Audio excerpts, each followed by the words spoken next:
Welcome to day 57, Numbers chapters 19 to 20, Psalm 28, and Mark chapter 5. Now we have some pretty detailed instructions. It's all about instructions, it seems, as we're going through Numbers. Instructions for becoming ritually clean after touching dead bodies. Just what you want to read first thing in the morning. It also goes through details on how to make ashes for the water of cleansing and absolution offering rituals. When we get to chapter 20, we have complaining once again. Now the people are complaining that they don't have water in the location that they are at now. Moses and Aaron go to speak to God about this. They come back with God's power. Moses hits a rock with his staff and water comes gushing out. Now, Moses and Aaron evidently did not respect God through this, and so God punishes them by letting them know that they also will not get to lead the people into the promised land. So basically, everyone except Joshua and Caleb, who came out of Egypt, is not going to be able to get into the promised land because of how they have treated God at one point or another during their time in the wilderness. Then we have this story about having to take a detour around Kadesh. And I think this is one of those places where we just have to recognize that life is unfair and that even if we're negotiating in good faith and even if we are trying to do the right thing, sometimes it just doesn't work. Sometimes we have to take the long way around. Sometimes there's stuff going on that we don't know about. And so sometimes we just need to suck it up when things aren't going the way we expect them to go, even when we use our words and try to work with the people around us.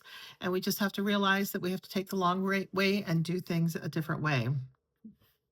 By the end here, Aaron and Miriam have both now passed away, and Moses is the last of his family, and he is alone.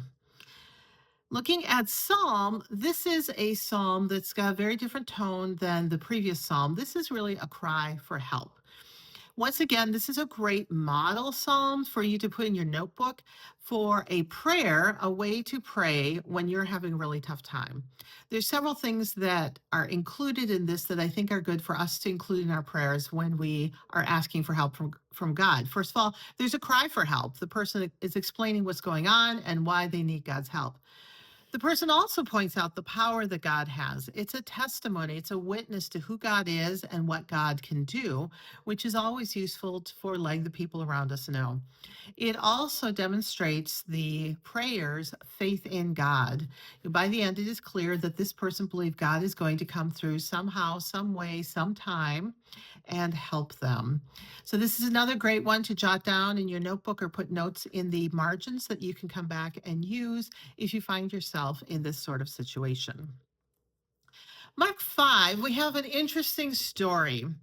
Now, they are on a side of the Sea of Galilee that is a predominantly Greek area. It's called the Decapolis. Deca means 10.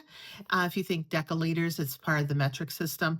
So there are 10 cities that are filled with Greek people. This is not a traditionally Jewish place. And while they are there, they run into this guy who's crazy. He's making no sense. He can't care for himself. He's been thrown out of town and he's filled with demons. Once again, the demons recognize who Jesus is. Once again, we have the testimony of demons as to the holiness and the divinity of Jesus. Jesus removes all the demons from the guys, puts the demons in pigs, they jump off the cliff and drown. So a lot of people today reading this really care about the pigs, and even some of the people back then cared about the pigs. Now, the guy was Greek, not Jewish. He decides he wants to follow Jesus and begs to go along in the boat with them when they leave. When Jesus and his followers leave, Jesus says, "Nope, I want you to stay here and I want you to go tell people what I did for you. Tell people about my grace and my healing power." Now, this is interesting because we've had several places already where Jesus has told people to be quiet and not tell others about this. But here, Jesus is telling someone who's not Jewish, not from the Israelite people, not connected traditionally to God. And he's like, yeah, go tell people. So it's clear that Jesus is expecting his message to go to non-Jewish people. Jesus is expecting Greek people foreigners to be welcome in God's kingdom, to be welcome to hear God's message and to follow in the way of Jesus. The next section, the rest of the chapter, has another two healing events. There's Jairus, whose daughter is dying, and this person has faith in Jesus and wants Jesus to come and heal their daughter. In the middle of this story, which often happens, you'll see this frequently, there's like book ends, there's the beginning and the end of a story with another story stuck in the middle of it. There's a bleeding woman in the middle of it who sneaks through the crowd to touch the hem of Jesus' clothing. It was probably the tassel on the end of his prayer shawl. If you remember, we talked about tassels in the Old Testament a few days ago. She believed that touching the tassel would heal her bleeding condition. And she was healed, and Jesus had showed grace and blessed her that she could go and continue on in her life. After this interlude, he finally gets to the daughter. Everyone thinks she's dead. He claims she's just sleeping and heals her, raises her from the dead. We're not entirely sure what exactly is going on there.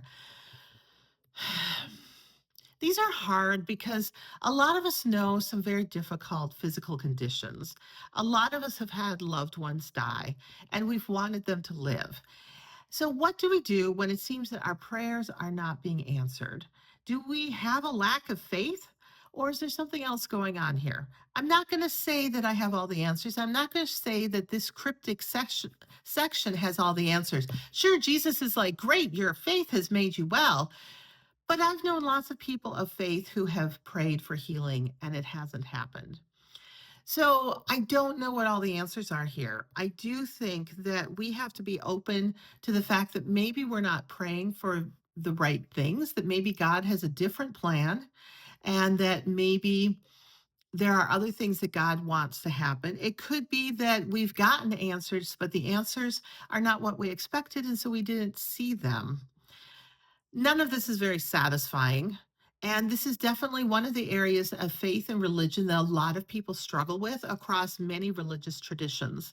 What happens when people don't get healed when we've been praying so hard? And I think some of these things we're going to have to wait and get answered when we are united with Jesus at the end of our life here on earth. And sometimes we need to take some time to think about how are we approaching God, and is the thing we're praying for something that's really in line with what Jesus has been talking about, or is there another area of grace and mercy that we should be looking at in the situation? Sorry, I don't have complete answers for you right here. We all get to keep wrestling with this one. Have a super day, and we'll see you next time.